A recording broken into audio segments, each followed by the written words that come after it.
What's going on, all of my SoFi investors? Welcome back to the channel. It was a green day for SoFi stock, so hopefully it was for your portfolio as well. I want to go over the potential Russian default that is going to happen here in April, really just around the corner, what that can do for the global financial markets, specifically for our markets and SoFi stock. But more importantly, I want to go over the news that is going on, the big expiration date tomorrow, and I first want to start off with some of these headlines. Without even getting into them, take a look at these headlines. Should you consider taking profits from your SoFi Technologies position?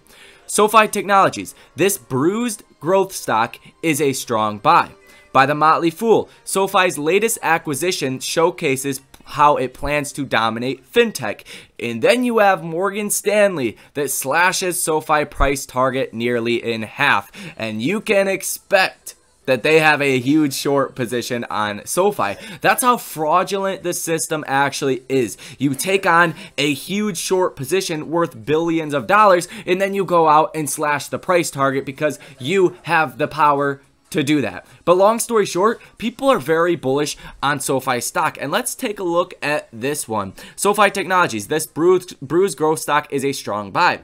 The summary: SoFi dropped to a new one-year low this week, although tech and growth stocks have been rallying. Strong earnings outlook for full year 2022 supports the decision to buy SoFi on the drop. Tennisys acquisition is set to support top line and margin growth for years to come. So long story short, SoFi looks like a strong buy, and there's a lot of nuances here, and JP Morgan can claim all they want about student loan forgiveness that is going on throughout the rest of 2022. Does it really matter when SoFi is smashing all expectations, every single earnings for the past 2 years without having that? Does it really matter all too much? I personally don't think so.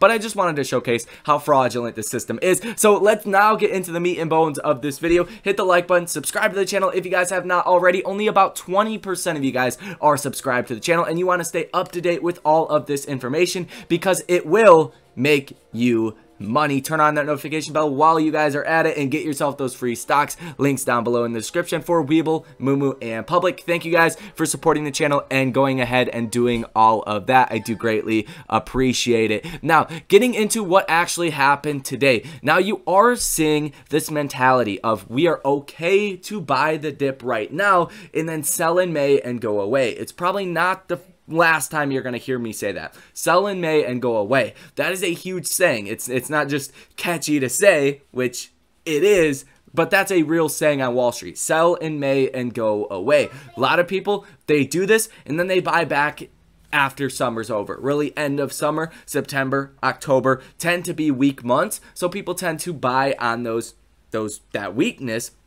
And then they tend to ride it through January, through spring, when there's a lot of optimism about the new year. Historically, you can do pretty well by doing that. Not saying you should do that, but the Fed, they kind of outlined it for that. They did not specify what they're going to do as far as the balance sheet is concerned. They said at the next meeting they are probably going to start reducing the balance sheet, but did not set in stone how they're going to start reducing the balance sheet. And they basically said, we're going to let the data make the decisions here. We're not going to front run anything. We're not going to say, you know, we're going to do a 0.5% rate hike. They just wouldn't clarify on that. So it was a bullish thing. So markets, they are buying the dip because of that. We got some interesting news as well today out of Russia and Ukraine. Blinken, he did speak today. And he said that there is negotiations that are going on between Russia and Ukraine, but Russia does not seem like they're really changing their stance all too much. Zelensky says talks are going good and that potentially the war could be coming to an end soon. You've heard that from other multiple news outlets, so only time will tell on that. But I want you guys to know firmly that if there is a ceasefire, if there is an agreement to end the fighting, the markets are going to see a massive rally. That is really the biggest uncertainty for the markets, because the markets, they hate bad news, but they hate uncertainty more than bad news because they don't know how to price things. So once that is gone, things are really going to rally. I'm not going to claim it's going to be tomorrow or next week or the week after that, but eventually it is going to come. Now, we do have a little bit of time until the next meeting. The next meeting is going to be on May 6th, and you really want to pay attention to what the Fed rate monitor tool is pricing in, because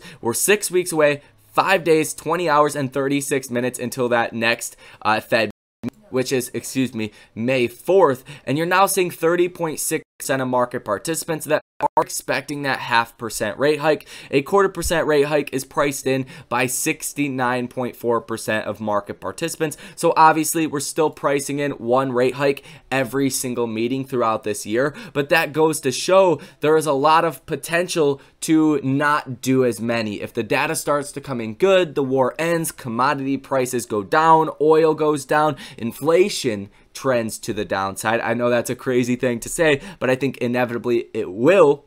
Then you're going to see the expectations come down dramatically, and that's going to give a lot of room to the upside for stocks like SoFi specifically. Now, SoFi is somewhat lagging behind other fintech stocks, and that's because it is unprofitable. But as the quarters continue to go and SoFi continues to prove itself, it will be rewarded in due time with a higher multiple, and the stock price will go up. I can sit here and firmly say that I could imagine SoFi 10xing in market cap, going from 7.4 billion to 74 billion in market cap in the next 3 to 5 years. I could say that very, very confidently. So my investment here of about $7,000 could and probably will turn into $70,000. I think that is a really good risk to reward, and I want to load up on SoFi stock as much as I can at these current prices. And I'll go over the moves that I did make today. But as far as tomorrow is concerned, with that actual expiration date,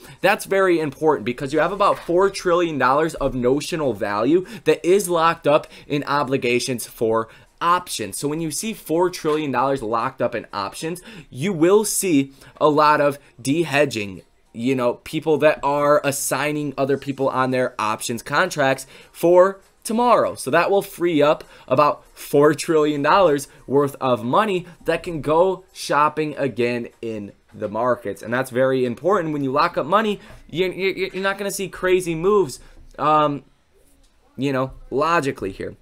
So we could start to see some very explosive moves tomorrow as well as next week, specifically now that the Fed has really outlined what they're going to be doing, and you kind of want to buy the dip and then sell in May and go away. That's the general logic here on Wall Street. A lot of people are saying that the markets could go back to, on the SPY, that 450 to 455 level. I think that seems pretty reasonable, and that would boast well for SoFi stock. But as far as SoFi specific data for the day, this is getting insane, guys. 20.07% short interest of free float. 144.77 million shares that are sold short. Cost bar max of 19.04%, and the utilization is at 100%. Now, the 100% utilization means that nobody is willing to lend out their stock. Hedge funds, institutions that own SoFi stock that like to collect interest, they like to make money.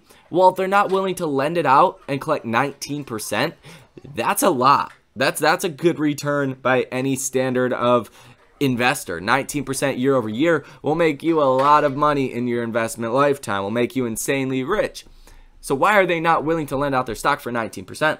Well, they probably think it's going to go a lot higher than that. That's logically speaking here. So if it's 19%, they're probably expecting the stock to rally another 20-25% here in the short term from these current levels. So that is a very bullish thing. I do want to point out to you guys and make that very clear.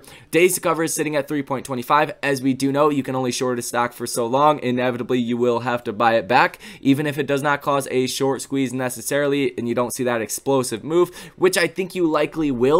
On a broad market scale, you'll see a lot of stocks that are shorted 20% short interest that do explode one day because of these shorts covering and de-risking their portfolio to the upside. You will see all of these 144 million shares have a big impact to the upside as well. As far as the option flow sentiment, 11 orders for the day totaling 6.02 million, positive order value of 55%. So we still held on to a positive order value for the day. Some really big orders that are coming through both on the put and the call side. For 2023 April 21st, you could see a call position for 396,000. The same institution put on a put position for $390,000. So a bit of hedging both ways there. A put position for January 2023, $12.50. That's a wild trade right there. a $509,000 put position for the $12.50 strike. I think they're out of their mind doing that. You're going to bet $500,000 on SoFi staying under $12.50 in the next year. Wow. Wow, that just goes to show how unintelligent some institutional investors really are. Now, this really blows my mind. Institutional investors are buying the dip like no other on SoFi right now. Anthony Noto contributes a lot of this buying power, but as well as that, Micah Heavener, I'm not exactly sure how to say that. He has also been buying the dip in a very substantial way. 1, 2, 3, 4, 5, 6 buys that have recently just came through since really the beginning of March. March 3rd was the first, or March 4th was the first buy from Anthony Noto, and this just goes to show how undervalued the company actually is. Because let me tell you, let me give you guys a golden gem here. If the institutional investors are loading up on a stock, that means the current market conditions for the stock are actually getting better. No insider to a company is going to buy stock on this level and this frequency if the business is getting worse. That simply does not happen. So I think that is the most bullish thing I could actually bring you guys here in this video. But it is worth about $1.42 million worth of buying that they have done. Now, let's get into something else, and the max pain is $9.50 by tomorrow, so that would imply a move to the upside, and that does mean that the most option holders or the most option buyers would lose the most amount of money at $9.50 per share, which that would be a pretty decent move to the upside. But we will go ahead and take a look at the technicals in just 1 second. I do want to go over my position, what I have been doing. So I have bought more shares today. I bought 25 more shares. Around what price did I buy them at? $8.96 per share. So given my timing, down a little bit on it, but this is really a long-term buy and hold for me. I have 500 shares now flat in this portfolio, 10.5% of my portfolio diversity, average cost of $14.62, market value currently of about $4,400, down about $2,800 or about 39%. I really like to buy the dip on SoFi right now. I think it's a steal. So do the institutional investors. I am game with that one. Now, as far as the technicals are, well, I should actually go over my options with you guys as well. I do have options for SoFi for April 14th, $10 calls, 5 of them at $41. I'm currently up about 28% on that, about $45 there. And I do just plan to take this money and put it into SoFi. If I can make a little bit on the options, cool. Put it straight back into SoFi. That's the goal here. I want to really get up my position up a lot, and I want to average down quite a lot. And SoFi is actually popping right now. Did something just come out? If we did get some kind of news, I'll let you guys know. I'll make another video to go over that. But might take some digging to do that. As far as the technicals, we need to get above $10 per share. That was our support level for a very long time, ever since we did break under the $14 support level. $10 held strong for a while. We broke under that quite substantially. Now we're starting to rally back up, and it looks like we will probably approach $10 per share here in the near term future. I really don't see us staying under $10 for all too long. So in my personal opinion, now is the time to buy the dip. And the 20-day simple moving average is also at about $10.02. So that's going to be another important level to break out above. A lot of resistance around the 20-day simple moving average. 50-day moving average at $11.71 per share. And the next big level is going to be $14 if we do break above $10. So that is going to be all for this video. Thank you guys for watching. Hit the like button and subscribe to the channel. And that's it. I'll see you guys in the next one.